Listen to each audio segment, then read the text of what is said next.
I'm Marley Bird, proud spokesperson for Red Heart Yarns, and in this video I will show you how to use the brand new Red Heart Super Saver pooling yarn.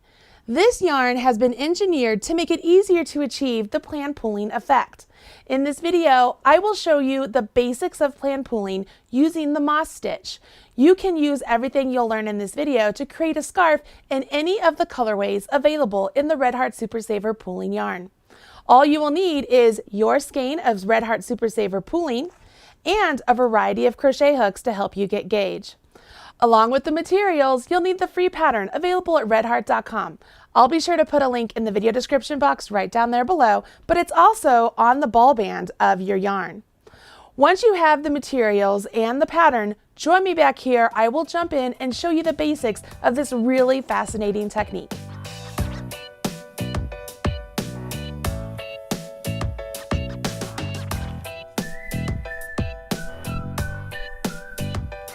In order to get this really great argyle look using the moss stitch and the plan pooling technique, it's important you know how many stitches you are getting in each color of a color sequence, and it's important that you also shift those colors every other row, either to the right or to the left. You will know by row 3 if you are getting the actual argyle look because your colors need to start shifting on row 3. What makes the Super Saver pooling yarn so wonderful is that it has been specifically engineered so that each color length in a color sequence is exactly the same. So I worked with Red Heart to make sure that each length of color is 12 inches long. And within that length of color of 12 inches, if you're using the moss stitch, if you get 3 single crochets in each color, you can get this argyle plan pooling look. Now that doesn't mean that your chain ones have to be the same color, because they don't. It doesn't matter what your chain one color is. It really matters what the actual single crochet is, because that is the color that really pops and gives us this really great argyle look.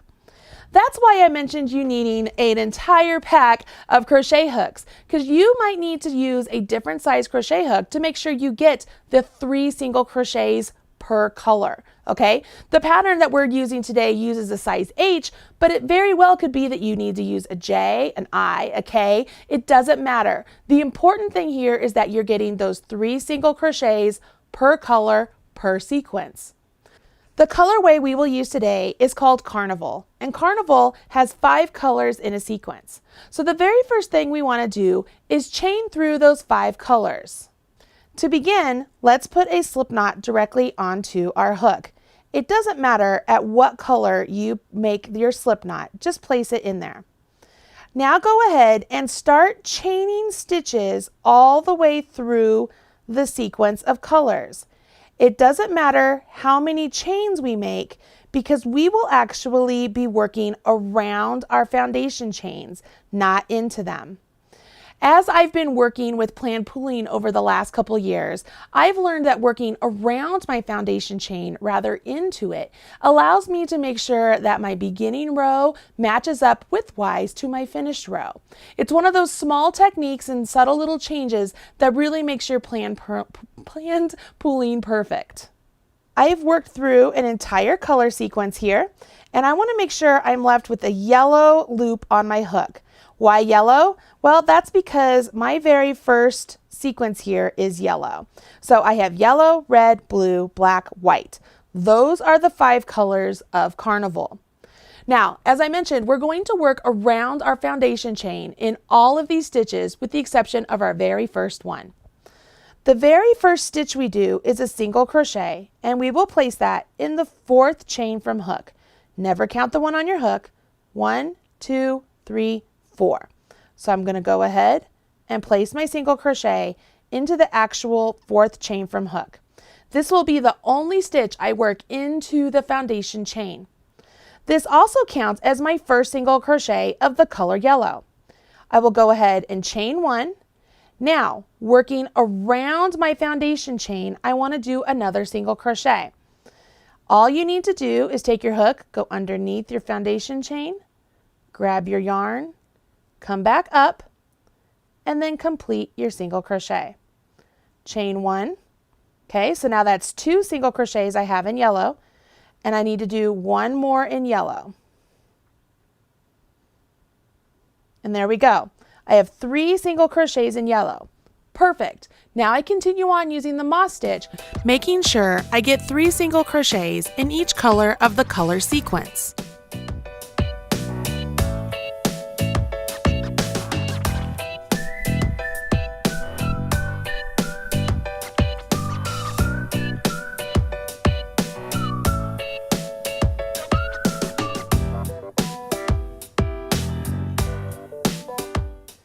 I've just worked all the way down through my sequence. I'm going to set this down so you can see here.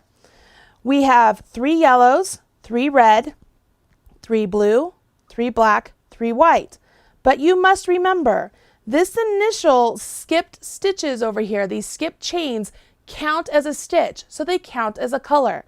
So if this is counted as a color and it's white, I need to make sure I take out one of these whites, which is perfect because all that means is we're going to use the technique where you subtract 1 stitch from your color sequence to continue on.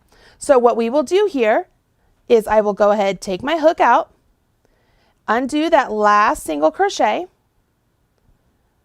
and I will work another chain 1. Turn my work. I will leave all of these unused chains. Just leave them be. Don't even worry about them. We will deal with them at the end of the project.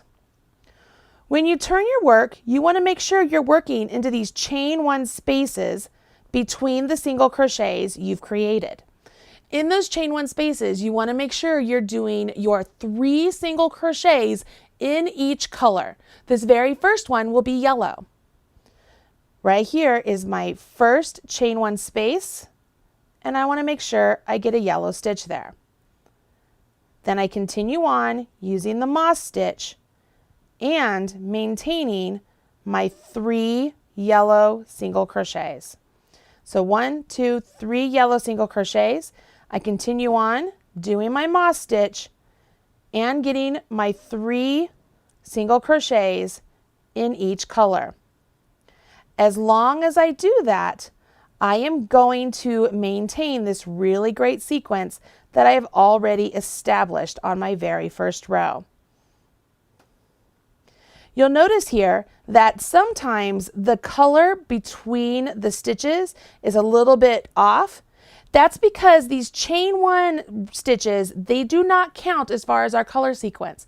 We literally only want our single crochets to be that exact color that we want. So right here, I have 1, 2 blues. I need to make sure I get 1 more blue right here.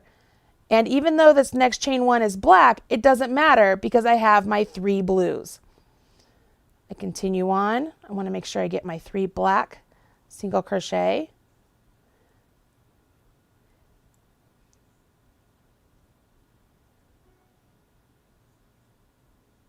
And then I finish off with my 2 white. Remember, the last one goes into this big space down here.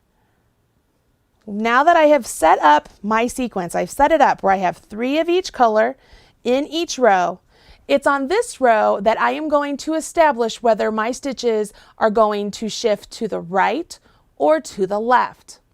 What I want to decide here is, do I want to make sure that these stitches below my chain 1 spaces, let me point here, here's my chain 1 space. So I'm concerned about what this stitch below my chain 1 space is going to do. So right here is my very first space I'm going to work into. If I make that stitch yellow, and I make this stitch yellow, and I make this stitch yellow, my stitches are going to stack. But if I go ahead and make this stitch yellow, and then I can get this one to red, my stitches are going to shift this direction. If I can make this stitch white, this stitch yellow, this stitch yellow, this stitch yellow, my stitches will shift in this direction. So that's what I need to do right now. I need to decide what my very first stitch is going to be. I can go ahead and turn my work, chain 2, and then let's work my first stitch and see what we get here. It looks like I'm getting white right there, which is perfect because now as I chain 1, work into the next stitch over, I am going to start getting my color sequence to shift over to the left. Look at this. Can you see that? So I have a white, or I have a yellow, a yellow, a yellow, and then on the row above, this is where they're starting to shift to the left. So now, as long as I maintain that same shift of all the colors to the left by 1 and get 3 single crochets in each color sequence, I will have established my entire argyle pattern, and I am on my way. So let's continue on here and see how we end up on this row.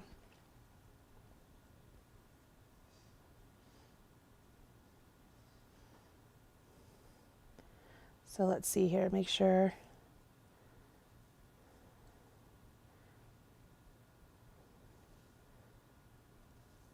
That's perfect, because I have 1 single crochet in white, and I have my turning chain counts as a single, and this one is a single. So I've established my pattern. So I can turn my work, chain 2, work my first stitch here. I want it to make sure it's white, which it is. And now I am concerned with what the stitches are below my chain 1 space, and I want to make sure they're shifting to the left, okay? Because I've turned my work. So there's yellow, yellow, yellow. I've put a white on top of that yellow, which is great because now as I put a yellow right here, I'm going to start getting these stitches to shift.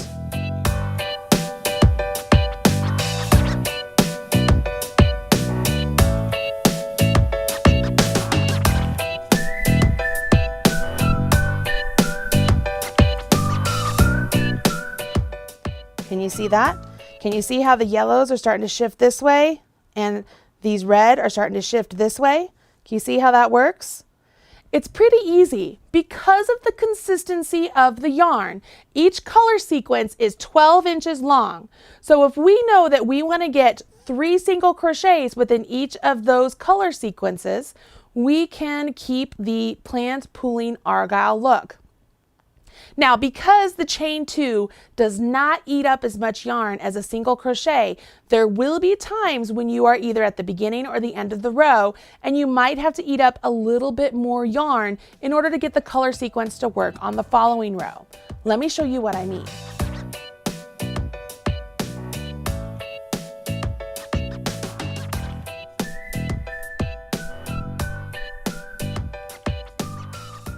Let me pull this example in up here, and I've gotten to the point on this example that I've gotten my 3 blues, but if I carry on, I'm actually going to have too much black in my work going on in order for my sequence to work. Let me show you what I mean.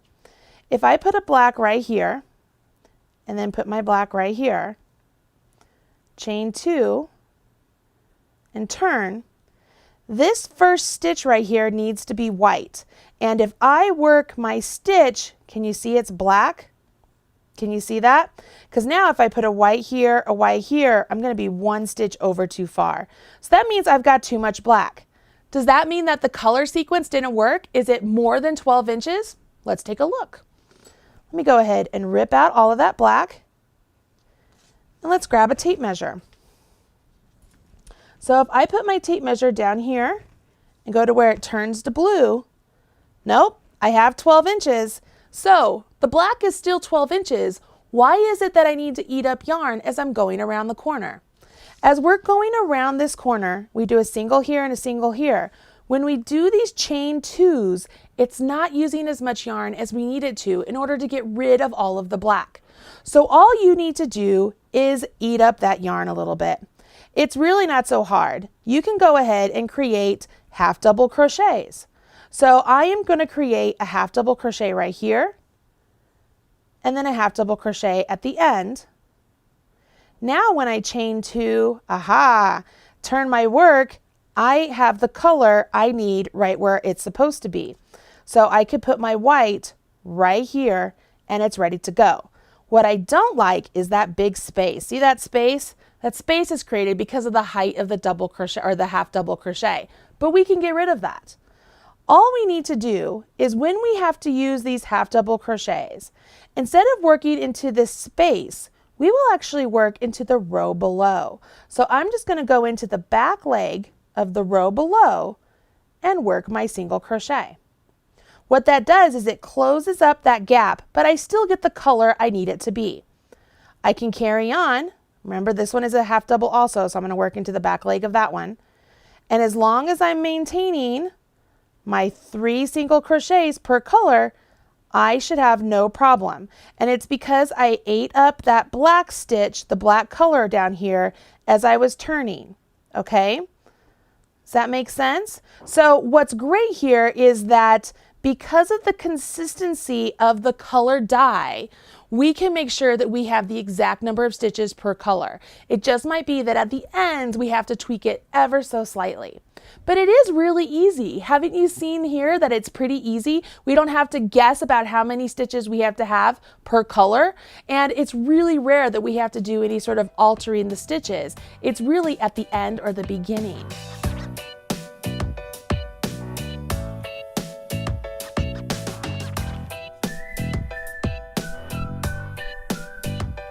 Hopefully this video has encouraged you to run out and get your very own Super Saver pooling yarn and give this technique a try. Don't forget, you will want to make sure that you adjust your hook size to make sure that you get the 3 single crochets using the moss stitch. And if you need to adjust your tension a little bit at the ends, perfectly normal, you can do that. Make sure you offset every other row, work your single crochets, and you'll get this really great technique. If you want more instructions on how to do planned pooling, check out the awesome playlist I have over on YouTube. I'll put the link in the video description box right down there below. Don't worry, I won't leave you hanging. There's a lot of really great videos on planned pooling, and I am there to hold your hand. I even have one on the top 10 secrets of planned pooling. Make sure you check that out. I'm Marley Bird, proud spokesperson for Red Heart Yarns, and I really hope you run out and get some of this yarn and have fun with this awesome technique. Thanks.